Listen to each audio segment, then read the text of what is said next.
You will need a paper or canvas to paint on, a reference picture, which can be on your phone, a paintbrush, a small cup of water, a sheet to cover your work area, 1 or 2 tissues, various paint colors, and a paint palette. First, take your paper or canvas and see what size it is relative to your reference picture.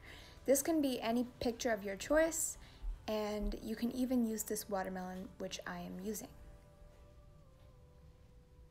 Scale factoring is the method which I am using in order to turn my larger painting into a smaller one onto the paper I want.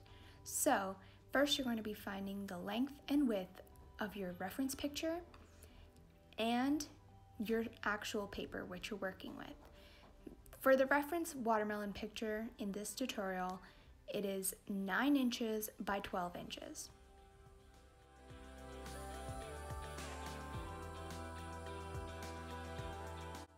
Measure from the top of the canvas to the top of the object, and also from the bottom of the canvas to the bottom of the object.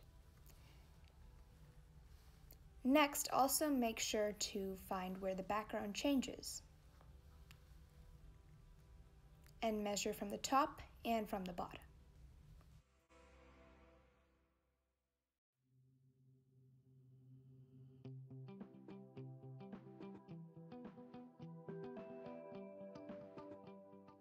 These are the measurements for the watermelon reference picture.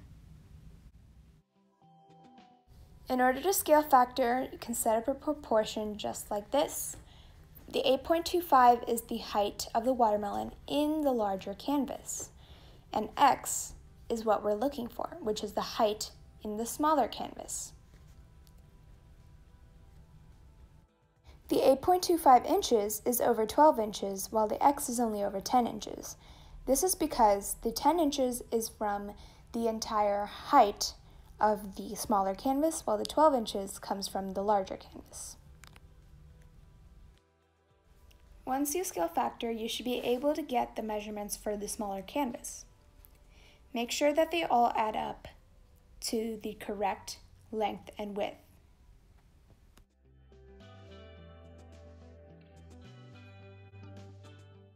With those measurements, you can start marking up your canvas and make sure you can make an outline of the center object.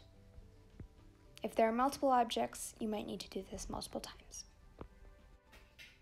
Using the 4 points which I've drawn, which are the top, the bottom, and the left and right of the watermelon, I'll be connecting them in order to make the outline.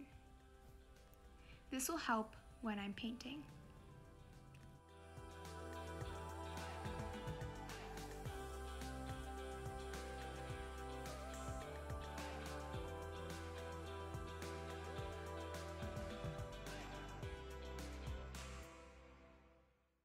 While I'm also making the outline, I also made a plus sign, which includes the middle of the canvas. It goes through the middle, and it shows where the split is between the top and the bottom background.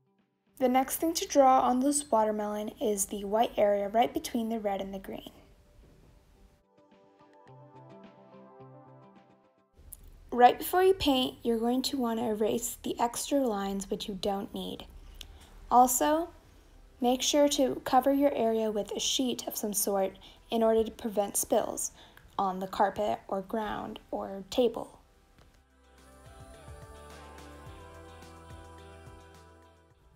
The next step is to make the background color. You can choose any color for this, but for me, I'm going to make it a little darker green than what is in the actual reference picture. So when you're mixing paints, make sure to mix in circular motions. That will get the most paint mixed in.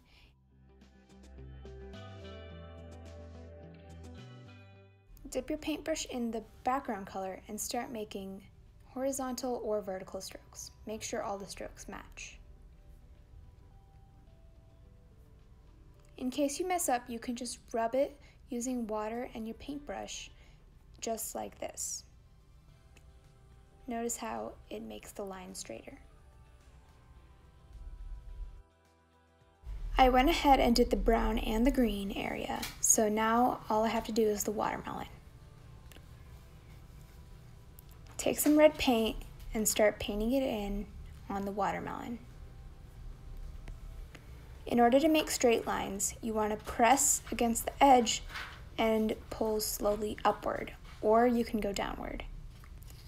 Let me show you again with some paint. Just like that. It helps if you add water. Next, we're going to be adding the shadow, which is going to be with brown. You're going to make a line, and you don't want that line to be so perfectly straight.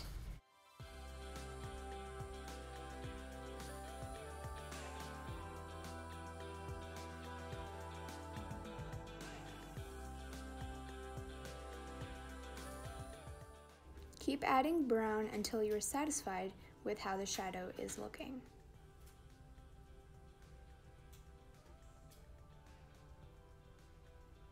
I know the shadow is on the wrong side, but that is okay, it doesn't matter. You can choose your own stylistic choices. Since I don't have a dark green, I'm going to be mixing brown into the green that I have to make it darker. You want to do this slowly and not all at once. Just add it in gradually, and once you got the right color, you can start painting it. Use swift and easy motions and don't be scared. In order to make straight lines, just press along the edge just like how you did when you were doing the edges of the red part.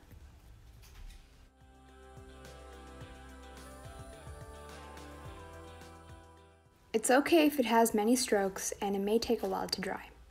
All we have left to do are minor details.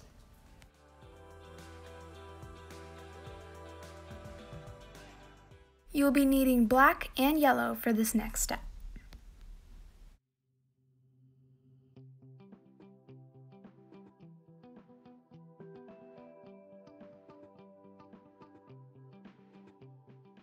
In order to make the dark dot on the watermelon, you're going to need some green, and into that you're going to add some black.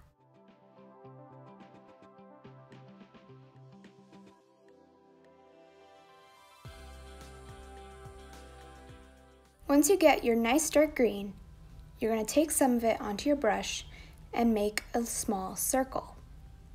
It doesn't need to be a perfect circle.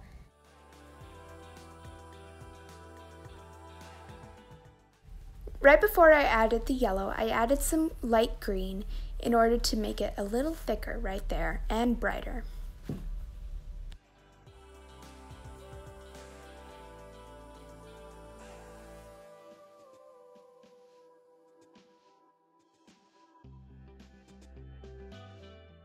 I put another layer of dark green just so that the yellow is more highlighted.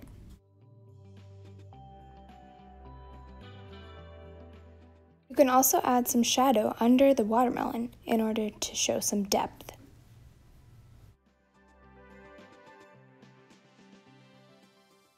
After you wash your paintbrush, make sure to dip it in some yellow and go slightly over the white area, and then just rub it in. After rubbing in the yellow, you can now dip your brush in some red and start making slight little dots. These are just the drips of watermelon juice.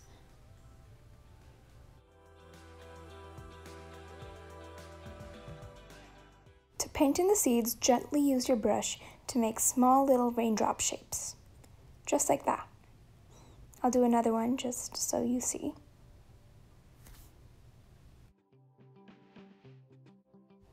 If you have a small brush, you can use it to paint your name in at the bottom.